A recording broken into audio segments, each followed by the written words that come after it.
من هغه بنیادی لیسټینګ په Airbnb کې وکړو، لیکن Airbnb نه غواړي اول تا باندې بوج واچوي، ټول معلومات د یو ځل واخلي. نو بیا د نور معلومات غواړي چې زه غواړم هغه معلومات هم تاسو ته ښکاره کړم چې څنګه یې جواب کوي. دا ډیره مهمه ده او کوم شیان خلکو پسې ګرځي چې تاسو به ته وایئ چې موږ دا لرو. راځئ بیرته بیا Airbnb ته. Airbnb کې موږ خو دا پروګرس کړی، زه غواړم دا تاسو ته ښکاره کړم چې همدغه کوم پراپرټي موږ لرو انلیسټډ ده. ما پې کلیک کړل. ارایول ګایډ هم ورته لیکلی شئ. ارایول ګایډ به فکر کوم د باندې وروسته موږ خبرې کوو په ارایول ګایډ باندې، یو سپیس باندې خبرې کوو. ټایټل دی دوباره بدلولی شي، فلیټ دی، نمبر اف ګیسټ، ډسکرپشن، امینیټیز. دا ډېر مهم دی چې دې کې به ته کوم شیان هم لري هغه پکې اضافه کوې. دلته به ورته وایي زه لرم ډایننګ ټیبل لرم، ډش واشر لرم، مثلا ډرایر لرم، اسنشلز لرم، چې کوم شی انټرنیټ اکسس لرم، هیټینګ لرم، چې کوم شی ته لري هغه به ورته اضافه کوې. موږ د واین ګلاس ولې اضافه کړی؟ اعوذ بالله من الشیطان الرجیم. واین ګلاس ختم کو.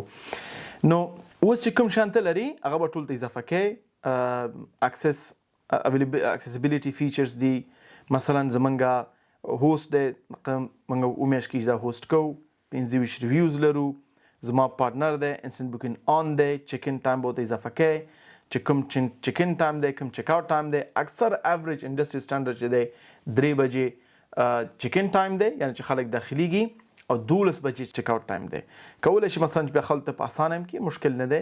کوم شیان دلته الاؤډ دي، میکزیمم نمبر اف ګیسټ چې تاسو څومره الاؤډ دي، پیټس یعنی سپی یا پشکه چې دوی ځان سره وړلی شي نشوړلی، ایونټ الاؤډ دی کنه موږ ناټ الاؤډ کړی دی. موږ ته څوک پشکه لري یو پورې ځان سره وړلی شي، ځان سره نشي ځان شوړلی. سموکینګ یا مثلا ای سیګریټ الاؤډ دی کنه موږ ته الاؤډ نه دی. کوایټ اورز موږ ته ویل چې څو بجو څو بجې مکمل په دې پراپرټي کې زمونږ آرامي وي، هغه موږ ته لیکلي دي. کمرشل فوټوګرافي الاؤډ دی، موږ ته الاؤډ نه دی. مثلا ورځې فوټو شوټ کوي یا بل کوم کارونه کوي، موږ دا هم الاؤډ کړی نه دی. نو دا ډیټیل ځکه مهم دي چې سبا یو ستا پراپرټي او څوک غلط استفاده کوي نو ته کولی شي ورته ووایې چې وروګوره زما دا شیان صحیح نه وو.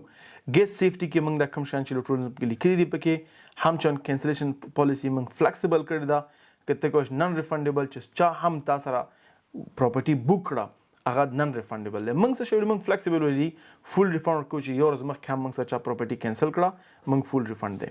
او دا هم ته کولی شي چې مثلا نور ډیټیلونه پکې واچوې. کسټم لینک یعنی جوړ کا، تاسو وروسته مارکیټینګ باره کې خبرې کوو چې مارکیټینګ کوم سټراټیژیز لري په هغه باندې پروموټ کا. نو دا ډیر عمومي بحث په دې باندې ځکه وکړو چې دا پراپرټي پر فرق کوي، لیکن دا سیټینګونه هم ته باید تکمیل کې دنه مخکې چې خپل پراپرټي لایف واچې. که ته مثلا لایف د چولې ده او تا ته ګیس نه راځي، میلمانه نشته دی، ته داسې حساب دی، نو کیدای شي ته تشویش شي. خو تشویش د رفع دی چې کله ټول سیټینګونه د Airbnb ته پوره کې، سیستمونه یې جوړ کې، هر څه برابر وي، معلومات چې غلط آنلاین واچې، هغه ډیر مهم دی. څو شیان مهم دي، کافي ماشین دی، ورکینګ ټیبل دی چې ځای څخه کار پکې وکړي، ډایننګ ټیبل دی. موږ افغانان اکثر په ځمکه کینو ډوډۍ خورو، لیکن خارجیان په ځمکه نه کینی. دا هم یو مهم دی چې باید ته په نظر کې وساتې. یو 2 وړوکي قاشق پنجې دي، یو څه شی چې هغوی پاخه کړي، لږ زره غوړي ورته کېده، تور مرچک کېده، شین چای کېده، کافي کېده، نو مطمئن ته نور Airbnb کتلی شي او هغه کوم چې اولیه شیان دي هغه ورته پوره کړه، خلک به ډېر خوشحاله وي. اوبه ورته کېده، ویلکم نوټ ته کېده، هغه باندې موږ تفصیلي خبرې کوو، لیکن عمومي معلومات دا وایي. دا سیټینګونه هم ډېر مهم دي.